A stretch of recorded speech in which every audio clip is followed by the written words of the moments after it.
You've heard the story of the prodigal son 100 times. Wild son leaves home, blows his inheritance, comes crawling back. Dad throws a party. Lesson: God forgives. Nice, tidy, done. Except, that's not actually where the story ends. And I'd argue it's not even really who the story is about. Because right after the party starts, there's a second son standing outside the house, arms crossed, refusing to go in. And Jesus doesn't rush past him. He actually gives him the last word in the entire parable. The story doesn't end with the celebration.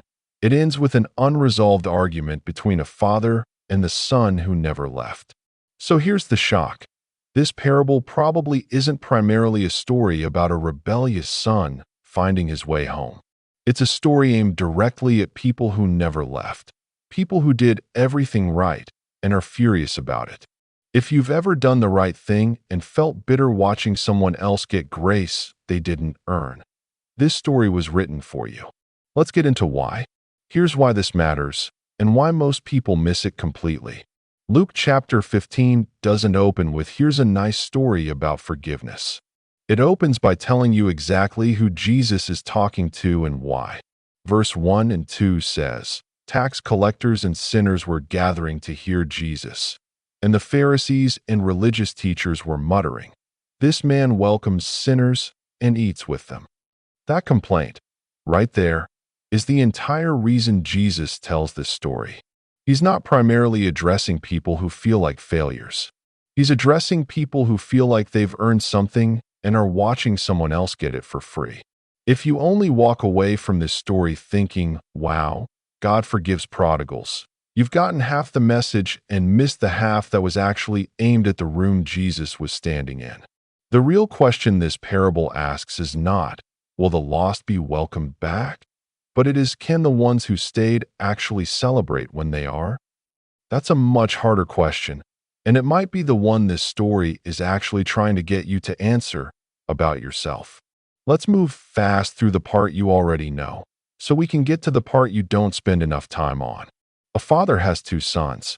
The younger one asks for his inheritance early, which, in that culture, was basically saying, "I wish you were dead already. Give me my share now." The father, shockingly, agrees. The son takes the money, leaves, blows it all on reckless living, and ends up broke, starving, feeding pigs, about as low as a Jewish son could fall in that world. He comes to his senses, rehearses an apology, and heads home expecting to be treated like a hired servant at best. But, and this is the part everyone loves, the father sees him, while he was still a long way off, runs to him, which, again, culturally, an older patriarch just did not do. Running was undignified, and throws a full-blown celebration. Robe, ring, sandals, fattened calf, the whole thing. That's the part of the story that gets preached constantly. It's beautiful. It's true. But it's also only half the parable. While all this celebration is happening, we're told the older son is out in the field, working. He hears music. He asks a servant what's going on. And when he finds out his brother is home and there's a party, Luke tells us plainly, he became angry and refused to go in. Sit with that for a second. The party is in full swing. His father is overjoyed. His brother is safe. And the older son's response is to stand outside and refuse to participate. This isn't a minor detail Jesus tacked on for balance. This is where the story's tension actually lives. The younger son's arc is resolved by verse 24. The story keeps going for another 8 verses, entirely focused on the son who never left. The father goes out to plead with him. Again, notice, the father moves toward both sons, and the older son finally says what's actually been sitting in his chest. "Look, all these years I've been slaving for you and never disobeyed your orders. Yet you never gave me even a young goat so I could celebrate with my friends. But when this son of yours who has squandered your property with prostitutes comes home, you kill the fattened calf for him." Notice the language. Slaving, not serving, not working alongside you, slaving. This son has spent years doing everything right, and somewhere along the way, obedience stopped feeling like a relationship and started feeling like a transaction he was owed payment for. He's also careful to say, "This son of yours," not "my brother." He's distancing himself from the relationship entirely. This is the voice of someone who followed every rule and got quietly resentful that rule following didn't buy him what he thought it should. Here's what makes this so uncomfortable if you're honest.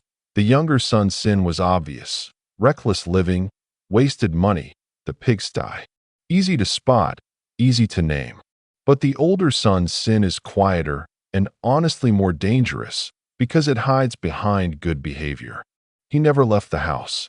He never disobeyed an order. By every external measure, he did everything right. And yet, he's the one standing outside, unable to celebrate his own brother coming back from the dead, spiritually speaking. That's the trap of thinking your obedience is currency.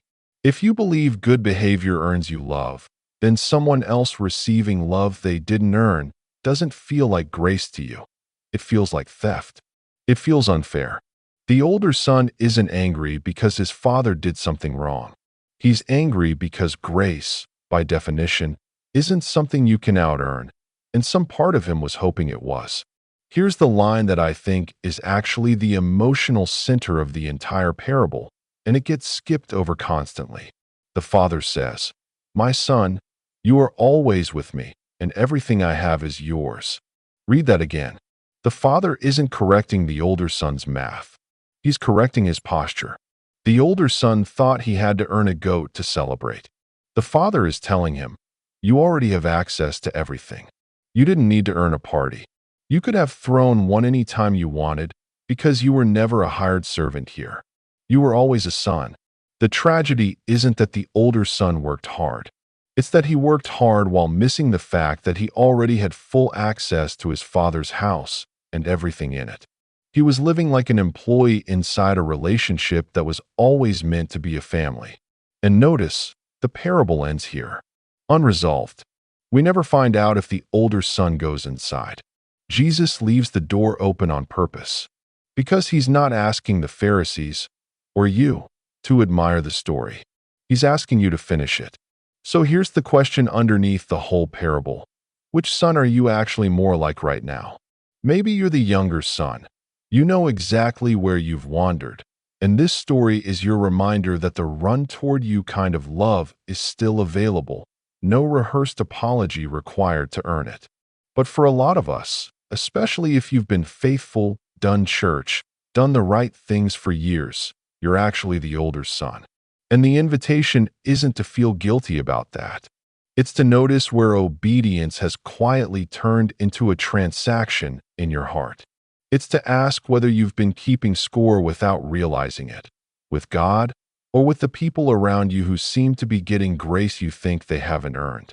Practically, this might look like catching yourself resenting someone else's breakthrough because you've worked harder and gotten less.